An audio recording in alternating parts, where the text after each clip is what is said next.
नमस्कार, मैं हूं आपके साथ सुमित शर्मा। बंसल न्यूज की खास पेशकश में आपका बहुत स्वागत है।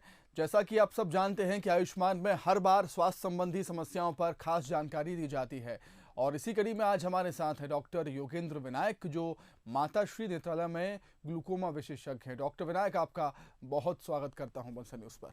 नमस्कार। तो आज हम बात करेंगे ग्लूकोमा जागरूकता और व्यवस्था के बारे में, जिसके बारे में जानकारी देंगे वरिष्ठ नेत्र चिकित्सक डॉक्टर योगेंद्र विनायक। साथ ही अगर आपकी भी आंखों से जुड़ी कोई समस्या है तो हमारे नंबर लगातार टीवी स्क्रीन पर फ्लैश हो रहे हैं, आप इन पर कॉल कर सकते हैं और अपने सवालों के जवाब डॉक्टर योगेंद्र विनायक से जान सकते हैं। कार्यक्रम के बाद भी आप डॉक्टर विनायक से सलाह ले सकते हैं। तो चलिए कार्यक्रम की शुरुआत करते हैं। डॉक्टर विनायक, सबसे पहला सवाल मेरा ये है आपसे कि ग्लूकोमा होता क्या है? ग्लूकोमा, जिसको कि आम भाषा में काला मोतिया भी कहा जाता है, यह एक दशा है जिसमें ऑप्टिक नर्व की धीरे धीरे क्षति होती रहती है। ऑप्टिक नर्व दृष्टि की संवेदनाओं को मस्तिष्क तक पहुंचाती है। ठीक है डॉक्टर विनायक, ये भी जानना चाहेंगे आपसे कि ये होता क्यों है, इसके रीज़न क्या होते हैं ग्लूकोमा के होने के? ग्लूकोमा होने के मुख्य कारण है कि आँख के अगले हिस्से में जो द्रव्य होता है, जिसे एक्वस ह्यूमर कहा जाता है। एक्वस ह्यूमर के अनियंत्रित बहाव, रुकावट, उसके बनने में कोई अड़चन आने से धीरे धीरे आँख के अंदर प्रेशर बढ़ता रहता है। वो प्रेशर बढ़कर धीरे धीरे आँख की नस को, ऑप्टिक नर्व को क्षतिग्रस्त करते रहता है। लंबे समय तक अगर आँख की इस दशा का इलाज नहीं किया गया तो अंधत्व की तरह रोग बढ़ जाता है। ठीक है डॉक्टर विनायक, ग्लूकोमा के प्रकार के बारे में जानना चाहेंगे आपसे कि इसके कितने टाइप्स होते हैं, किन किन प्रकार से होता है? ग्लूकोमा के 4 प्रकार होते हैं। पहला प्रकार, जिसे ओपन एंगल ग्लूकोमा कहा जाता है, ये आमतौर पर ज़्यादा लोगों में देखा जाता है।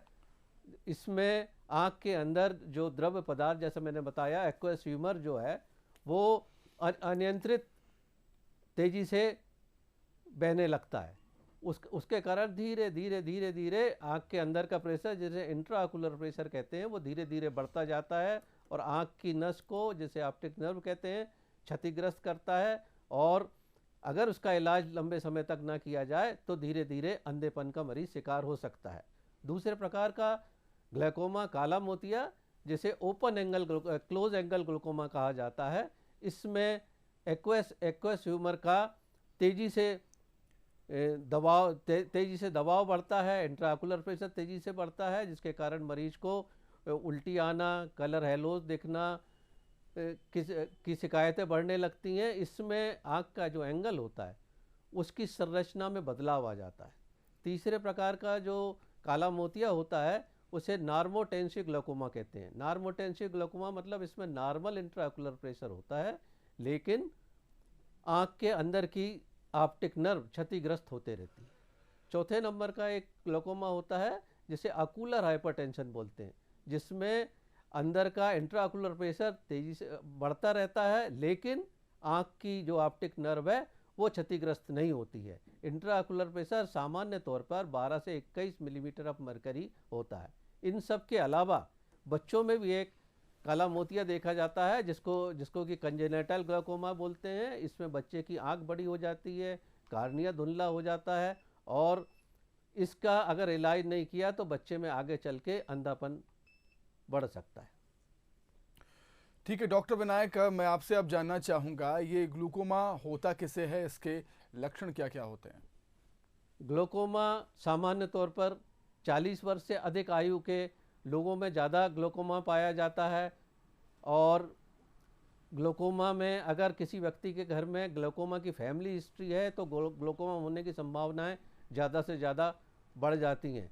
इस देश में ग्लूकोमा अभी भी, काला मोतिया ग्लूकोमा अभी भी अंधत्व का दूसरा मुख्य कारण है। पहला मुख्य कारण आज भी कैटरैक्ट है। इस देश में एक अध्ययन के अनुमान के अनुसार 1 करोड़ 20 लाख लोग ग्लूकोमा से ग्रसित हैं, जिसमें से 12 लाख लोग ग्लूकोमा के कारण अंधेपन का शिकार हो चुके हैं। इसके अतिरिक्त अगर कोई व्यक्ति डायबिटीज़ से पीड़ित है कोई लंबे समय तक कार्टिकोस्टेरॉइड किसी ने लिया है तो उसमें ग्लाइकोमा की संभावनाएं होने की बढ़ जाती हैं। हाई मायोपिया हो, ज़्यादा नंबर का चश्मा लगता हो और पहले आंख अगर क्षतिग्रस्त हो तो ग्लाइकोमा होने की संभावनाएं बढ़ जाती हैं। ठीक है डॉक्टर विनायक, अब ये बताएं आप हमें कि ये मोतियाबिंद से कितना अलग होता है, और मोतियाबिंद के टाइप भी हमें बताइए आप, मोतियाबिंद से कितना अलग है, और ग्लूकोमा कैसे डायग्नोस किया जाता है वो भी बताइए। मोतियाबिंद और काला मोतिया सुनने में एक जैसे लगते हैं, लेकिन काला मोतिया और सफ़ेद मोतिया भिन्न भिन्न है। काला मोतिया और सफ़ेद मोतिया का आपस में कोई समानता नहीं है। सफ़ेद मोतिया जो ईश्वरीय नेचुरल लेंस है वो ओपेसिफाई होने के कारण, वो धुंधला होने के कारण सफ़ेद मोतिया बन जाता है, जिसे कि ऑपरेशन के द्वारा हटाया जा सकता है और लेंस लगाकर उसको फिर से दृष्टि दी जा सकती है। लेकिन काला मोतिया में इस तरह का कुछ नहीं होता। काला मोतिया में जो आँख के अंदर, आँख के अगले हिस्से में जो द्रव है जिसको हम एक्वस ह्यूमर कहते हैं,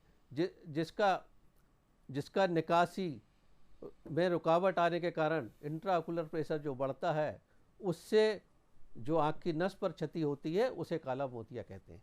दोनों में भिन्नता है। ठीक है डॉक्टर, अब ये बताएं हमें आप कि इसका डायग्नोस कैसे किया जाता है, इसका इलाज आप कैसे करते हैं?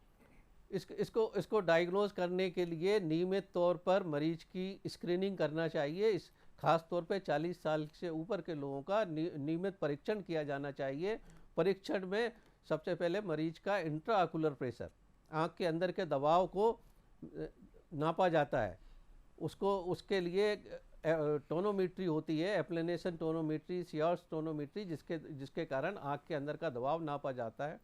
उसके अलावा आँख का जो एंगल होता है उसके लिए गोनियोस्कोपी की जाती है। गोनियोस्कोपी से आँख के एंगल का पता किया जाता है। उसके अलावा सेंट्रल कॉर्नियल थिकनेस, सीसीटी, पैकीमेट्री एक मशीन से सीसीटी की जाती है। क्यों? कॉर्नियल थिकनेस के कारण भी इंट्राओकुलर प्रेशर भिन्न भिन्न हो सकता है। उसके अतिरिक्त जब एडवांस स्टेज में अगर ग्लाइकोमा हमें सस्पेक्ट होता है, हमें शंका होती है कि इसका ग्लाइकोमा है, तो उसको फील्ड ऑफ विजन किया जाता है। पेरीमेट्री एक मशीन होती है जिससे फील्ड ऑफ विजन का पता लगाया जाता है। इसके अतिरिक्त आज की तारीख में एक ओसीटी मशीन होती है जिसमें ऑप्टिक नर्व एंड रेटिना के नर्व फाइबर लेयर के बारे में पता किया जा सकता है। डॉक्टर विनायक, ये भी जानना चाहूँगा आपसे कि ग्लूकोमा की जांच आप कैसे करते हैं, आप पता कैसे लगाते हैं कि मरीज को ग्लूकोमा हो गया है?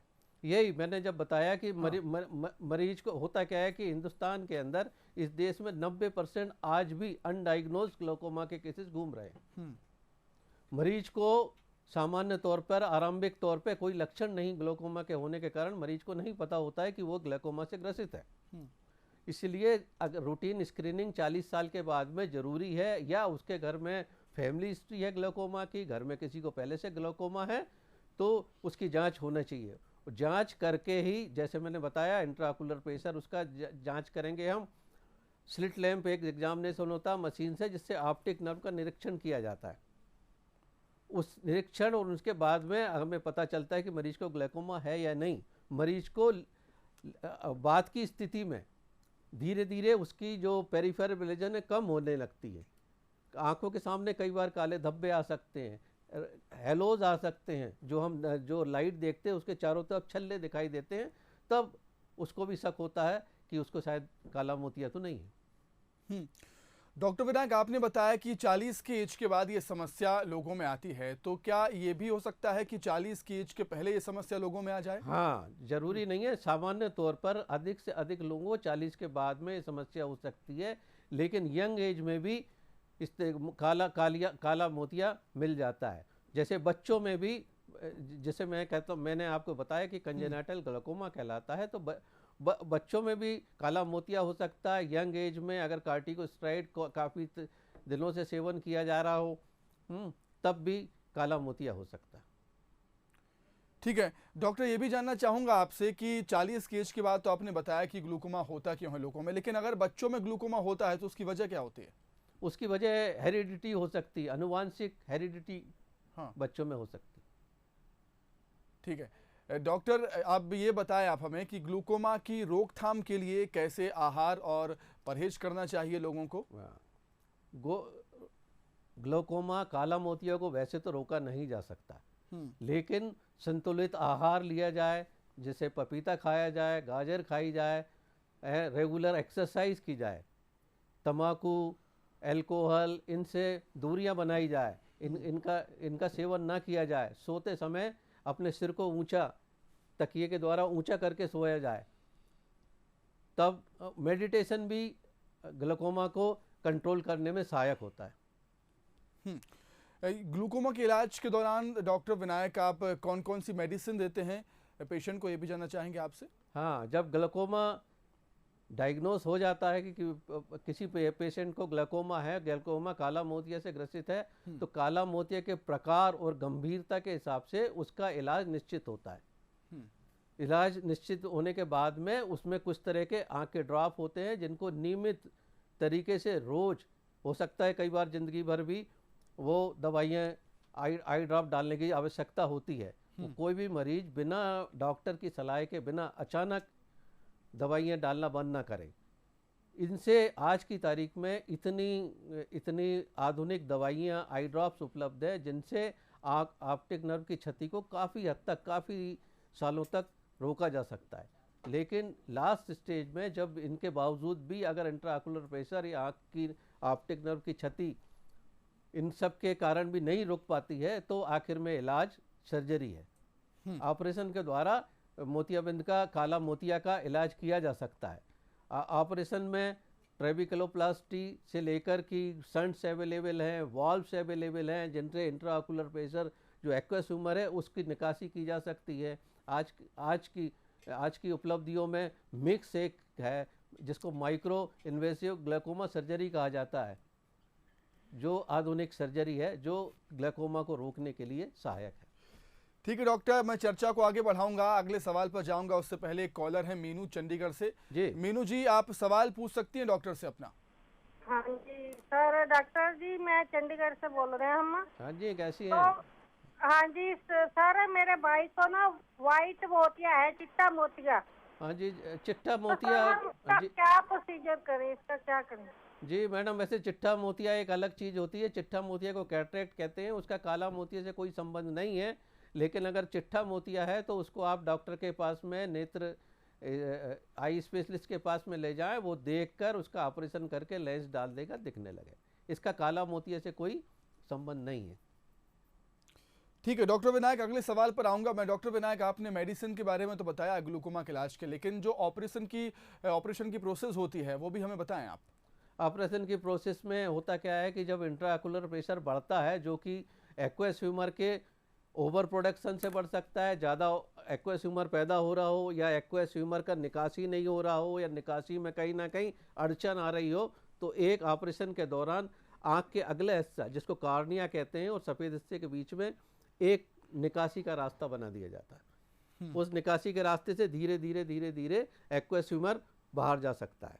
उसके अलावा उसमें वॉल्व भी डाले जा सकते हैं, शंट्स आते हैं वो डाले जा सकते हैं, जहाँ से एक्वस ह्यूमर आँख के हिस्से में क्षमता है। ट्रेबिकुलर मैश वर्क, जो मैंने बताया आज की तारीख में जो मोस्ट मॉडर्न सर्जरी कहलाती है, माइक्रो इन्वेसिव ग्लूकोमा सर्जरी, उसके द्वारा उस जगह पर शंट डाले जा सकते हैं, स्टेंट डाले जा सकते हैं। ठीक है डॉक्टर विनायक, अगर किसी को ब्लड प्रेशर की समस्या हो, डायबिटीज़ की समस्या हो, तो क्या उसकी भी सर्जरी की जा सकती है, या फिर कुछ सावधानियां बरतनी पड़ती हैं सर्जरी के दौरान?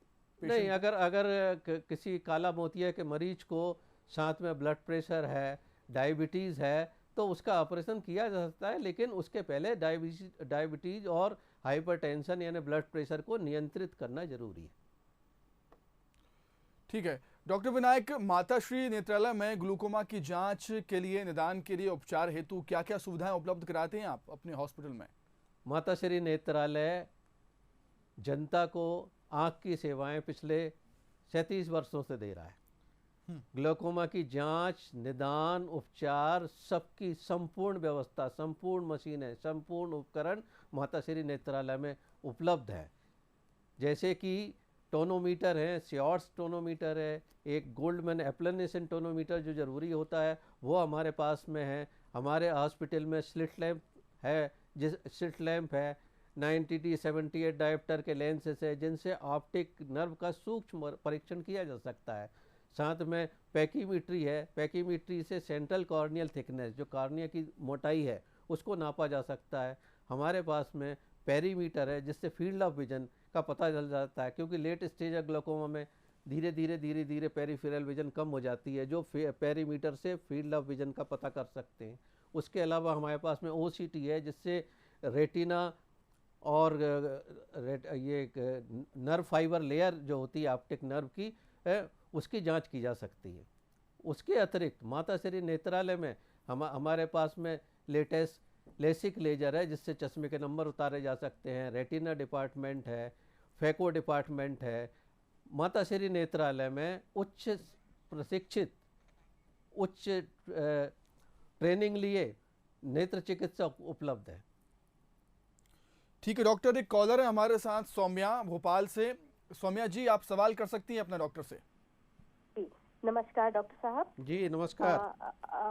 सबसे पहले तो बहुत बहुत धन्यवाद इतने अच्छे टॉपिक को आज चुनने के लिए, क्योंकि हम सभी को इसके बारे में बहुत ही कम जानकारी है। मेरे ख्याल में भारतवर्ष में इसके बारे में बहुत कम लोग जानते हैं। तो सबसे पहले धन्यवाद आपका। मेरा प्रश्न ये है कि मैं थायराइड की पेशेंट हूँ, तो थायराइड और काला मोतिया का कितना संबंध है? थायराइड में आप किस तरह के थायराइड से पीड़ित हैं? हाइपोथायराइडिज्म या हाइपरथायराइडिज्म? हाइपोथायराइड। हाइपो जी हाँ, हाइपोथायराइडिज्म में कम देखा जाता है, हाइपरथायराइडिज्म में ग्लोकोमा होने के चांसेस ज़्यादा पाए जाते हैं। फिर भी आप कम से कम आपकी आयु कितनी होगी? जी मैं 47 इयर्स की। हाँ, तो आपको नियमित रूप से नेत्र चिकित्सक, ग्लोकोमा स्पेशलिस्ट, इनसे अपना नियमित रूप से जांच कराना चाहिए, जो कि आपकी रेटिना देखकर आपकी रेटिना और ऑप्टिक नर्व हेल्दी है नहीं है, उसके बारे में आपको अवगत करा सके। ठीक है डॉक्टर, अगले सवाल पर बढ़ूंगा मैं। डॉक्टर विनायक, इसे आंखों का साइलेंट किलर कहा जाता है जी, इसकी वजह क्या होती है, जानना चाहेंगे? इसकी वजह ये होती है, इसे साइलेंट किलर भी कहा जाता है, और ये नज़रों को चुपके से चुराता है। काला मोतिया नज़रों को चुपके से चुराता है। वो इस तरह चुराता है कि शुरुआती दौर में काला मोतिया के कोई लक्षण नहीं होते, स्वयं मरीज को भी नहीं पता होता कि वो काला मोतिया से ग्रसित है, इसलिए इसको साइलेंट किलर बोलते हैं। और अगर मरीज को ग्लाइकोमा है और उसे नहीं पता और वो टाइम पे जांच नहीं कराता, निदान नहीं कराता, उपचार नहीं कराता, तो धीरे धीरे अपनी आंखों की रोशनी को खो सकता है, अंधत्व की तरह बढ़ सकता है। इसलिए इसको साइलेंट किलर बोला जाता है। ग्लाइकोमा के प्रति लापरवाही बिल्कुल ठीक नहीं। डॉक्टर, ये भी जानना चाहूँगा आपसे कि आपने बताया कि इसमें विज़न बिल्कुल ही खत्म हो जाता है पेशेंट का, तो उसमें टाइम कितना लगता है? ग्लूकोमा होने के बाद विज़न खत्म होने में कितना टाइम लगता है? ये ग्लूकोमा के प्रकार पर निर्भर करता है। अगर ओपन एंगल ग्लूकोमा है तो धीरे धीरे ऑप्टिक नर्व क्षतिग्रस्त होती जाती है, और समय पर उचित इलाज नहीं मिलने से वो धीरे धीरे अंधत्व की तरह बढ़ सकता है। लेकिन एक दूसरे प्रकार का ग्लाइकोमा, जिसे क्लोज एंगल ग्लाइकोमा बोलते हैं, उसमें अचानक तेजी से इंट्राकुलर प्रेशर बढ़ता है, मरीज को सिरदर्द होता है, उल्टी हो सकती है, धुंधला दिखता है, कलर एलोज हो सकते हैं, और ये एक अपने आप में मेडिकल इमरजेंसी है, क्लोज एंगल ग्लाइकोमा, जिसका कि समय पर तुरंत इलाज करना जरूरी है, नहीं तो मरीज की आंखों की रोशनी को नहीं बचाया जा सकता। ठीक है डॉक्टर, मैं अगले सवाल की तरफ बढ़ूं उससे पहले एक कॉलर हैं उमा जी होशंगाबाद से। उमा जी, अपना सवाल कर सकती हैं आप। जी नमस्ते डॉक्टर साहब। नमस्कार जी। जी सर, मेरी उम्र है 43 के लगभग जी। मेरी एक आंख में, मतलब मेरी जो ऑप्टिक नर्व है वो सिकुड़ गई है, जिससे मुझे आंखों में पूरी तरह दिखना बंद हो गया है जी। तो उसमें कोई आपको कोई चोट वगैरह लगी थी पुरानी क्या? ये तो नहीं पता है सर, क्योंकि मुझे ये चीज पता चले अभी लगभग 8 साल हो गए, मुझे पता चला कि इसका कोई इलाज नहीं है। नहीं, अगर ऐसा है मैडम कि अगर ऑप्टिक नर्व आपकी पूरी तरह 100% सूख चुकी है जी, तो इलाज ठीक होने की संभावनाएं बहुत कम है। लेकिन मैं चाहूँगा कि आप कम से कम एक बार अपनी आँख की पूरी तरह रेटिना, ऑप्टिक नर्व, प्रेशर आँख का सबकी पूरी तरह जांच कराएं, तभी किसी निष्कर्ष पे पहुंचा जा सकता है। चलिए ठीक है डॉक्टर, एक और कॉलर है हमारे साथ, जुड़ गई हैं विभूति होशंगाबाद से। विभूति जी, सवाल कीजिए अपने डॉक्टर से। Good afternoon doctor. जी गुड आफ्टरनून। मेरा सवाल ये था कि मुझे डिलीवरी के टाइम आँख पे थोड़ा सा धुंधला सा दिख रहा था। आफ्टर डिलीवरी अभी कम हुआ है, तो कितना टाइम लगेगा इसको ठीक होने में? ऐसा है कि डिलीवरी के टाइम जो शरीर में बदलाव आते हैं उनके उनके कारण ये स्थिति पैदा हो सकती है, लेकिन कुछ समय बाद आपको डिलीवरी हुए कितने कितने दिन हो चुके हैं? अभी 2 मंथ कंप्लीट होने वाले। 2 मंथ्स कंप्लीट होते हैं। धीरे धीरे आपका ये सब क्लियर हो जाएगा और साथ में आप अपनी जांच करा के उचित सलाह लें।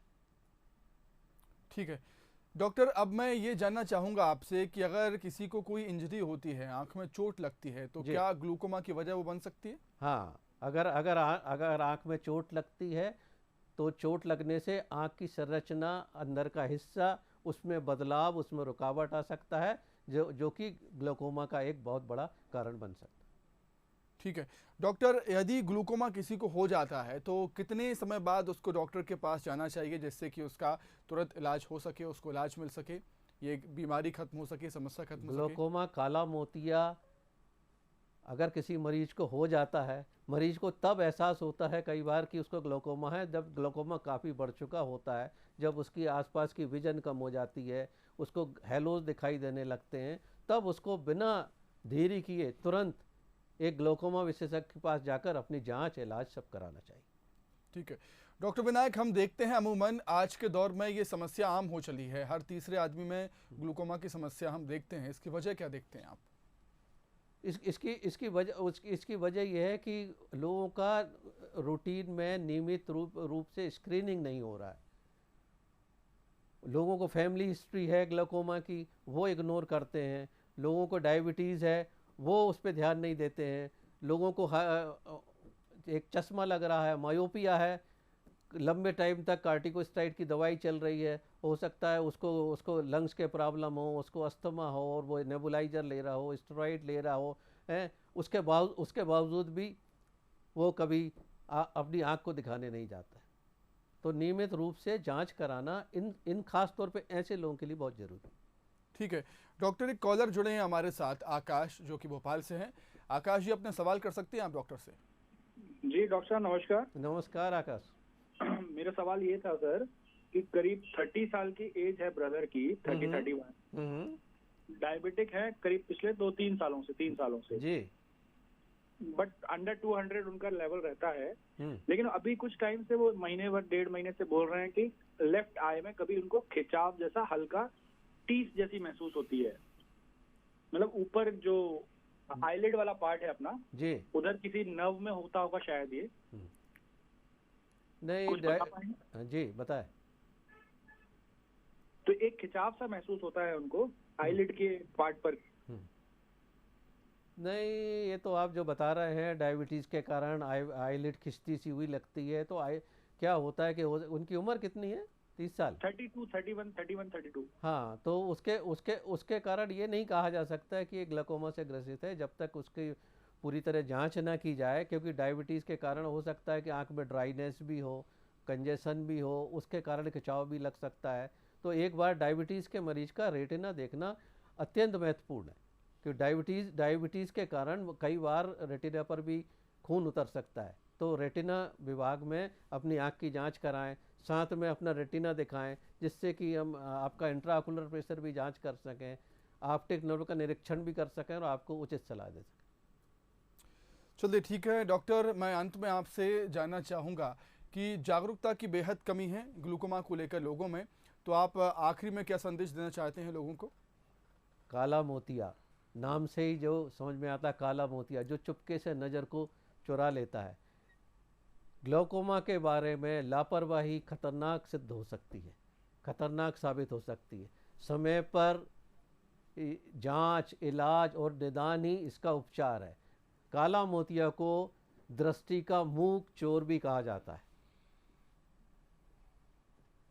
जी चलिए ठीक है डॉक्टर, आपका जी कहिए। आखिर में मैं एक संदेश देना चाहता हूँ, है एक संदेश सबको याद रखिए, सृष्टि को अगर देखना है तो दृष्टि की जरूरत है। बिल्कुल बिल्कुल ठीक बात कही सर आपने कि अगर सृष्टि को देखना है तो दृष्टि की ज़रूरत होती ही है। दृष्टि की आपका जरूरत। जी जी बिल्कुल, बहुत बहुत शुक्रिया डॉक्टर साहब आपका हमारे साथ जुड़ने के लिए और इतनी महत्वपूर्ण इन्फॉर्मेशन हमसे साझा करने के लिए बहुत बहुत शुक्रिया आपका भी बहुत बहुत धन्यवाद। बिल्कुल।